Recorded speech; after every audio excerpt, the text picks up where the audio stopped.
Welcome to the Sanity Project Podcast, where you can awaken your mind to clarity and success even in today's life challenges. We're here to provide insights and solutions that will help you live a sane, healthy, and prosperous life. Here's your host, Joanne Victoria. Hello, everybody. This is Joanne Victoria with another amazing episode of the Sanity Project Podcast. You're here to discover a life of clarity, confidence, sanity, and entrepreneurial success. And our guest today is Sally Loftis. Sally is the daughter of teachers, innovators, and visionaries who taught her from a young age to deeply listen to everyone in her circle of influence. Starting with activism in high school, Sally volunteered and worked in spaces so that all people feel seen, heard, and represented in her work. She has a bachelor's degree in human resources management and a master's degree in organizational development. Her firm, Loftis Partners, is a 100% women-owned human resources consulting firm based in North Carolina. Loftis Partners specializes in strategy, human resources, and facilitation. Welcome to the show, Sally Loftis. Thank you. I appreciate the invitation. Well, you are certainly talking about a topic that affects me, even though I'm independent, shall we say. Mm-hmm. It affects people that I know, and I don't know what we can do about it. So you work in a nonprofit sector for a number of years, and you've seen firsthand the difficulties of finding and retaining employees in a changing economy. Now, I just had a guest before you who said that there were 50 million millennials out there. Mm-hmm. And I think these numbers should be related more to age, but he said 50 million and 10 million each year for the next 2 years. Mm-hmm. And most of them are coming out of tech. And he talked on leadership. So then we have people who are getting bad habits from not knowing how to be a leader. Interesting. And I've had several guests, Black women who were in the tech field, who were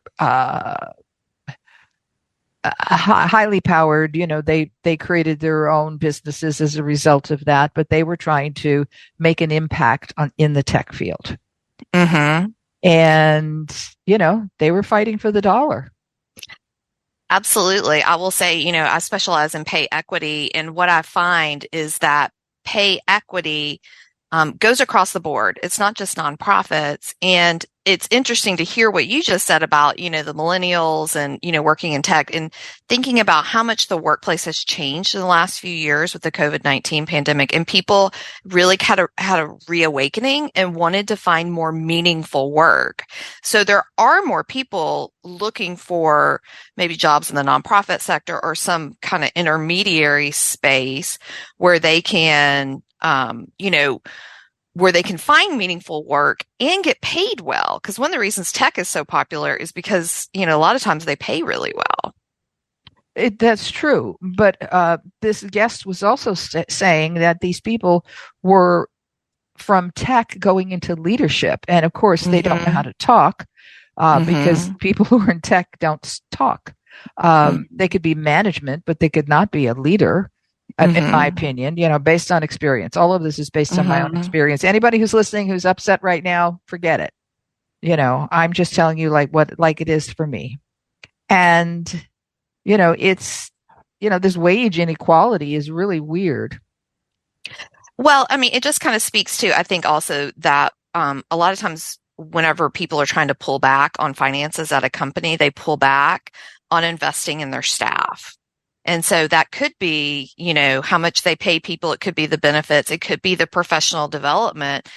So often people can get promoted into, for instance, leadership roles and have never, been trained or had experiences to learn about leadership, but then they're expected to perform in a certain way. And so it's really, for me, I work with groups to really kind of talk about the investment in the staff, because the staff is who's actually doing the work and making the difference, no matter what kind of business you have. Yes, I think that when this episode is over, I'm going to send you this guy. He lives in New Orleans, so you're at least you're on the same coast. Yeah, southeast. Yeah. And he's written 7 books and so on and so forth. But he's a normal dude. And I say that with regard to who he is and who he represents. So what are you trying to do? Yeah, with my organization, we work with different businesses and trying to help them look at basically their compensation structure. So I just want to kind of throw out there, we've talked about pay, wage, and compensation already in this conversation. And what I'm talking about, when I talk about those 3 terms, I'm talking about people's base pay, whether it's they work full time, throughout the year or whatever. And we work with organizations to really look at what is their talent. What is their strategy for recruiting and retaining talent? And right now, there is a huge discrepancy between wages and what people are being paid at work. And a lot of times it gets missed because when you put all the data together, the discrepancies aren't as large. But when you start looking at different demographic data such as gender or race and ethnicity, then those disparities start popping up pretty widely. And so we work with organizations around, are they having those disparities in their compensation structure? And if so, how can we rectify that? I know recently I've read in the, I like to check on my movie stars and see what they're doing. But in the process of doing that, I discovered that the TV people primarily, they get a raise after 6 seasons, more or less. And if they want to stay on the air, right now there are several. Now these executives, they got money and they want more money. But there are some shows now who the actors have taken a 25% discount in their salary in order to keep on working. But the producers, the big guys, the owners of the studios, are still getting the same amount of money they were getting before and more. Yep. Yeah. And unfortunately, that's a common story, throughout, at least I work mostly in the United States, do work globally, but just kind of talking about the United States is that what we've seen, especially kind of in the last 3 years with this COVID-19 pandemic, is there have been a lot of gains on entry-level jobs. Like, for instance, you might see, a fast food worker, for instance, making $10 an hour now. You probably see those fast food places, depending on where you live in the country, paying anywhere from 15 to 20 an hour. So there have been some gains there. And there have been gains in the top executive roles because they've made a lot of money in the pandemic. But what we're experiencing right now, in the United States is like this compression in the middle where, we can still make a lot more gains on kind of what I would call the frontline worker, but kind of anywhere between frontline and senior executive, are stagnated. And so as the cost of living continues to go up, people's salaries are not keeping up. So it's almost, they're feeling like they have less and less money every month. And it's because a lot of times what we find is that organizations will go try to chase talent and not have a structured process. So they go pay, 20% more for a new person, but don't ever bring up the people who've been there for several years at the same rate. And so people feel like they have to leave to get a pay raise. Which they do. Right. Not that they have to leave, but they do leave quite frequently right now. Absolutely. Yeah. We had the Great Resignation, and I think, there is a change in the workplace happening where people are going to be, it used to be turnover rates, at least in the nonprofit sector, it would be great if you had somebody for 4 years. That was kind of your average tenure. Now we're looking at 18 months. And so thinking about that, churning over, people and jobs that frequently, you lose a lot of momentum, and it also costs a lot more for recruiting, because there's so many different ways to recruit and so much specialized recruiting. So it really is a money saver to be able to retain your people.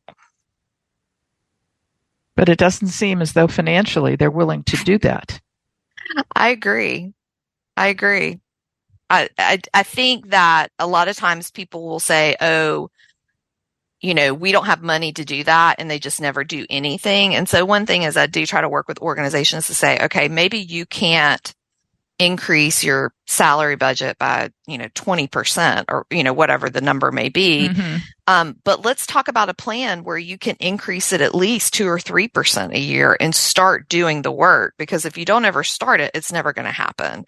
And so a lot of people just kind of throw their hands up in the air and think, well, I can't do it. And they never start the work. It makes me so angry that this is, it does. Same. Just, it's like, I feel useless in this big scheme of things. And doesn't make me happy. But it's like, if somebody wants a job, they want to be paid for it. And they deserve to be paid for it based on their experience or whatever, based on what they've learned or so on and so forth. But they're not getting that because they have to keep the salaries down. That's not the only place that they're keeping down, but they're keeping the salaries down so that the owners of the company or the owners of the business, we don't know how big this is, they're still getting their money. They're still getting their bonuses. And this just goes on and on and on. Yeah. I mean, there's a lot of different reactions. I will say I get very angry as well, and see the frustration because it certainly impacts people at different levels too. So for instance, with the COVID-19 pandemic, we lost so many people out of the workforce. A huge piece of that was, the lack of access and the lack of affordability for childcare. Right. And so again, kind of these rising costs to just live keep going up, but people's wages are not going up at the same rate. And there are a lot of people who think that's the government's role to do that. And I'm of the thinking that they need to raise the minimum wage significantly. And there are a lot of cities, provinces, states that are doing that. But, I work with organizations and try to tell them, you can wait for other people to do stuff, but everybody else is going to come take your talent. And you're going to be stuck, and you're going to be eventually decreasing, stagnating or decreasing performance because you can't keep talent. So it's time to change, your model, because the same model that worked 3 years ago is not going to work anymore. No, not at all. So are you still involved with nonprofits? I do. I work with all kinds of businesses, but most of my clients are nonprofits and small businesses. So how do you deal with nonprofits and small businesses? Because they kind of,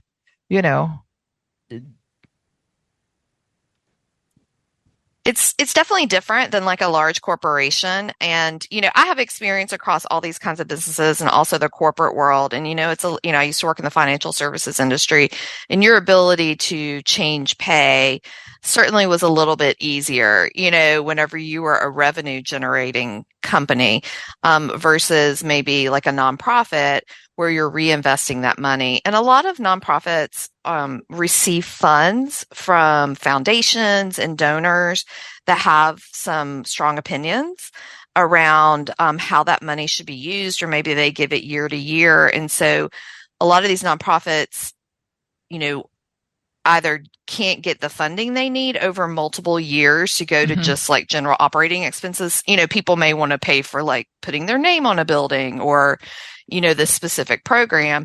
And so I work with groups as well to, identify funders who are, kind of seeing this pay equity need and willing to go there with their groups, but also helping these organizations kind of show how they can serve more clients by retaining their people, and kind of the, institutional history that's maintained whenever you retain an employee. Because again, if you're turning somebody over every 18 months and you have clients, that's disruptive. Very much so, yes. Thinking about like a food bank or, shelter for people experiencing homelessness, those are critical services in the community. And if you can't staff them, the community suffers. Yeah, I know they're big on community in the Seattle area. That's a a big word. And yet they do have an awful lot of nonprofits here and some very large ones. Mm-hmm.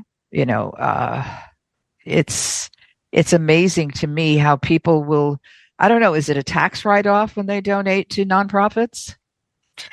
Yeah, it is at a certain level. Yeah, there are some tax advantages to do that. But, I will say, I mean, there are a lot of foundations out there as well. Seattle's an interesting one because I think, the cost of living there has been high, but it seems like it's kind of soared in the pandemic to where yes, that's because everybody else from the other parts of the country came here. Well, and it's even gotten more expensive than it used to be, like San Jose, San Francisco, Washington, D.C., New York were all the most expensive. But Seattle is up there now. And you think, it's a lot of tech people too. But again, it's there's a lot of community factors that impact this, the lack of housing or affordable housing, transportation, access to childcare, kind of some of these key factors that can really inhibit people's ability to show up to work and or, take a job that is not going to pay enough for them to even get out the door. Right. Rents are very, very high here, and so are sales, real estate sales, because there is no inventory. It's not as though you have a 3-month inventory. We do not have that here in Washington State, in the burbs. I'm in the suburbs. I'm not in Seattle because, God forbid, it's still a city and it's still under some sort of whatever. Somebody's taking charge of it. But there is not enough real estate here, and they have to, every space is filled with apartments. And they can't afford to pay for the rent. So they've got a lot more people that are becoming homeless. And, that cycle doesn't end because there's nobody to help them. Yeah. And it's one thing, and that's what I try to work with organizations, because before, I guess it was a choice for organizations to kind of, turn a blind eye or not have to look at, these greater life factors for people who might come work for them or who do work for them. It was kind of like you show up to work and kind of the employer had the final say. But, as we've moved through the pandemic and so much in the world has changed, it's really kind of on the employer now to be like, okay, I realize that to ask somebody, for instance, being in the office, to ask somebody to come and have to be in the office Monday through Friday, 8 to 5, if I want people, I work a lot with people on kind of diversity, hiring, things like that. And it's like, well, based on what you're paying, all you're going to get are people coming straight out of college with no dependents and have probably some kind of family wealth supporting them. Because otherwise nobody could work on, or they might have a partner, that works. And so they're able to make it. So, it's all very interconnected. And it's just, again, kind of helping organizations say, okay, we're going to take a forward-looking stance and say, we kind of recognize that these people are showing up as fully human and they have a lot going on, and we're going to have to pay rates that support a cost of living, because otherwise, either people are going to leave or, I've worked with organizations where they pay so little that their staff are applying for welfare. Oh, yeah. So, which again, so it's really in the best interest of us all to support this. And there are a lot of people who will say, oh, higher wages cause inflation. That's a much smaller percentage than a lot of other things that drive inflation. And, we've really got to kind of look at, it's stressing the entire system if people can't afford to live. Yeah, just plain live. Right. Much less thriving, right? But God, just, yeah. To just live. And so, think about the Sanity Podcast is like, thinking the things that are going on in our workplaces and, things happening of like, people are bringing we know now, because we've seen each other on Zoom, and we've been in each other's houses now. we know a lot more about each other and what people are bringing into the space. And work is a place where, people can find supportive relationships, can find, meaning, and organizations have a real opportunity here to provide that. Well, that's important. Again, that we're back to community. But I don't think that you're going to get people. I mean, you're going to come into this office and work here 5 days a week, whether you want to or not. They're not going to do it. They can't. That's right. You gave all the reasons why, but they're still not going to do it. Number one, you don't need to do that. We discovered that during COVID.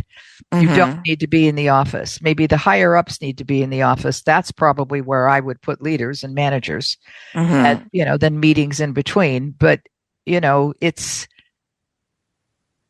very sad. And I don't know. Okay. So we're back to the first part, which was where I started, how much are the women making? So what are men making? This is all based off men's salary, correct? Yeah. So, when you look at if we just look at the gender pay gap, and then there's certainly some intersections here, and this is the kind of stuff that I work with organizations on, is doing, basically a pay equity assessment. So if you look at, it's typically a white male, but for every dollar they make, women make 82 cents. Which is only a 2-cent increase in the last 20 years. But when you start getting into kind of those intersections of identity with like gender and race and ethnicity, Black women make 65 cents to the dollar and Latina women make 60 cents to the dollar. And those things are not changing over the years. That's very, incremental, glacial movement on those numbers. And I think that's why so many people are starting their own businesses. That's what they do here. I mean, every time I pick up my Seattle magazine, which is free, business magazine, use it. Yeah, we'll talk about that after. It's when you see that people are starting their business, whether it's restaurants, because we have such a multicultural mix up here. We have a lot of everybody. So we can afford to do that. You have Asian, Black, and what was the middle one? Latinx, or yes, whatever they're calling it today. And we have that here, just normal. So they're all opening up their own business, whether they're interior designers, as I said before, restaurants, which open up all the time. And you look outside and you go, wait a minute, we're living in the ruins of a pandemic. How can these people afford to do that? They're doing it. Well, and they've probably gotten some kind of, financial help along the way. I know I started my own consulting firm in 2020, and, tell people I'm very grateful. My partner and I had, kind of planned on me not making money for a good year and a half, and had kind of put stuff away.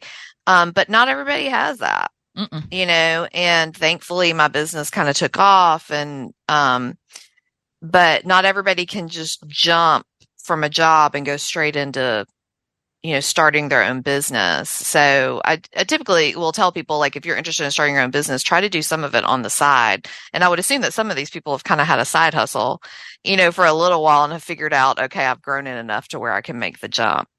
Right. Although they're now beating down the side hustle. That's old. It's not old. I think it's going on every day, because I think they came out with that term too soon. They, side job, whatever. Don't make such a big deal of it. This way, if it fails, you can go on without feeling ashamed or something. And, but yes, it's a side hustle, I think, with many of these people, because they all started out in the garages doing something, or the spare bedroom, whatever it might be. And, you just don't know what's going to happen. But to speak to what you are doing now. So you're a woman-owned business. How many women do you have working with you? I work with several women. I actually kind of have a larger network that I work with some other consulting firms, some of them women-owned, some of them not, and we'll work actually with people of all genders. We'll bring on my consulting team. I typically kind of craft a consulting team based on what the client needs, Sure. and what the geographic location is of the client. So it varies. Okay. I can tell our listeners that if they go to your website at loftispartners.com, that's LOFTIS partners.com, you can see the, well, it says here, link below. Is it on your website? The link, the Calendly link? Oh yeah. I wanted to offer, to your listeners, if you're interested in, hearing more about pay equity or just kind of talking, strategically about your organization or yourself, I am offering for podcast listeners in the year 2023 a free 1-hour coaching session with me. And I can, we can put the link in the notes, and we can discuss your organization, personal goals, or combination of both. And there's going to be a Calendly link there where you can actually book time with me yourself. And I would definitely love to offer that to your listeners. Well, we're doing it. Great. We're doing it because, I think there's going to be some who really need to speak to you.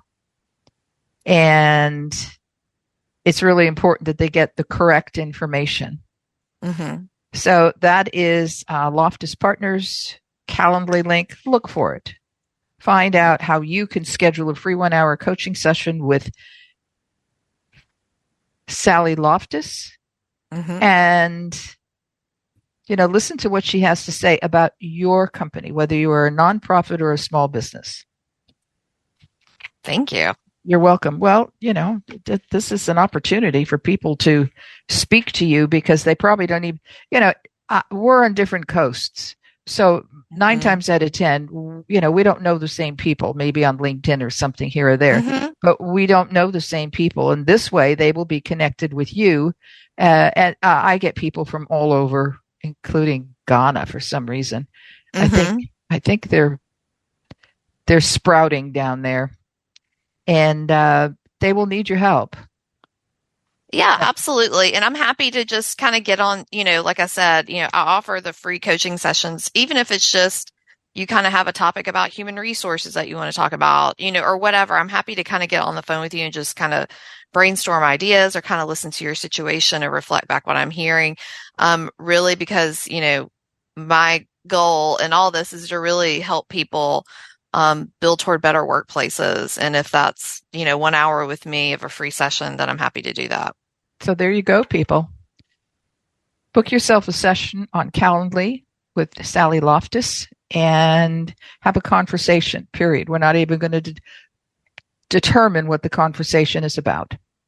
I want to thank you for being here today. And is there some final notes that you want to give to the audience? Sure. Thank you. First, I want to thank you for having me on the podcast. And I've listened to several of your episodes. I just want to thank you for kind of putting, your wisdom and innovation into the podcasting space. It is. Oh, thank you. Yeah, it's been fun to listen. And also I encourage people to connect with me. You can go to my website or connect with me on LinkedIn. I'm on there multiple times a week and post a lot there, and would love just to kind of talk to you. Also have a few newsletter called Fully Human Resources that I publish once a month on LinkedIn. If you connect with me, you can get connected to that, where I share tips and things kind of I'm seeing out there in my work, just kind of free resources for people. There we go. You can't get any better than that, audience. Okay, take care, Sally. And this will be published within, no, we'll talk after. I'm okay. Still, yeah, hold on. Bye, everybody. Bye. I hope you enjoyed this episode of the Sanity Project Podcast. Please go to AskJoanneVictoria.com to listen to more podcasts. Check out Joanne's coaching programs and get a free copy of her report, 5 Steps to Achieve Life-Work Harmony. That's AskJoanneVictoria.com. Take care, and thanks for being here.